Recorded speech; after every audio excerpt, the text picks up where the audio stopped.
maana halisi ya kuwa mfanyakazi ni nini?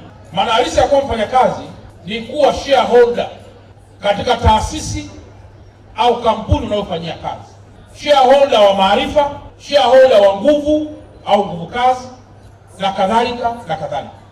Mara nyingi wanawaambia wenzangu kwamba wewe ukiwa ni mtumishi wa serikali au sio wa serikali, na wakati wa likizo yako itakapofika, ukiona umeomba likizo ya siku 28 na ukakaa siku 28 zote nyumbani bila taasisi hiyo kukupigia simu na kukuomba msaada kwa jambo lolote katika ofisi hiyo, bado wewe kama mtumishi wa taasisi hiyo unayo mengi ya kujiuliza kuhusu nafasi yako na uhai wako katika taasisi hiyo.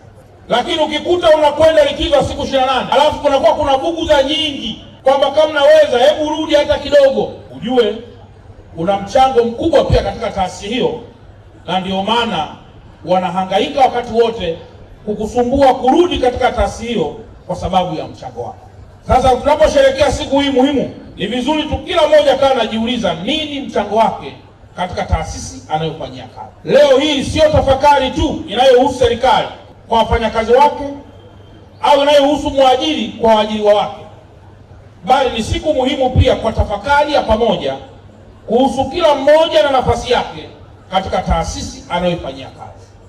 Ndugu wafanyakazi mliojitokeza hapa, nikiri kwamba serikali yetu ya Jamhuri ya Muungano wa Tanzania imeendelea kufanya kazi nyingi, kama ambavyo mwaka huu kauli mbiu yetu inasema kazi zenye staha ni nguzo imara kwa maendeleo endelevu katika utekelezaji wa Dira ya Taifa 2050. Kauli mbiu hii imeweka ulinzi kwa wafanyakazi na kuhamasisha kazi zenye staha ambazo ni kazi halali zinazofanywa kwa heshima, maadili na bila kudhalilisha utu wa mtu yoyote. Ni kazi zinazokubalika kijamii na kisheria, na kazi nyingi ambazo hulinda haki na ustawi wa mfanyakazi mwenyewe. Kwa ndugu wafanyakazi mlioko hapa, kauli mbiu hii bado inalenga kumheshimisha mfanyakazi, kumfanya mfanyakazi kuwa wa heshima, lakini katika heshima hiyo ambayo itakuwa katika mtazamo mbalimbali. Niendelee tena kuwashukuru sana waajiri wa sekta binafsi, kwa sababu kumwajiri mtu sio kazi nyepesi.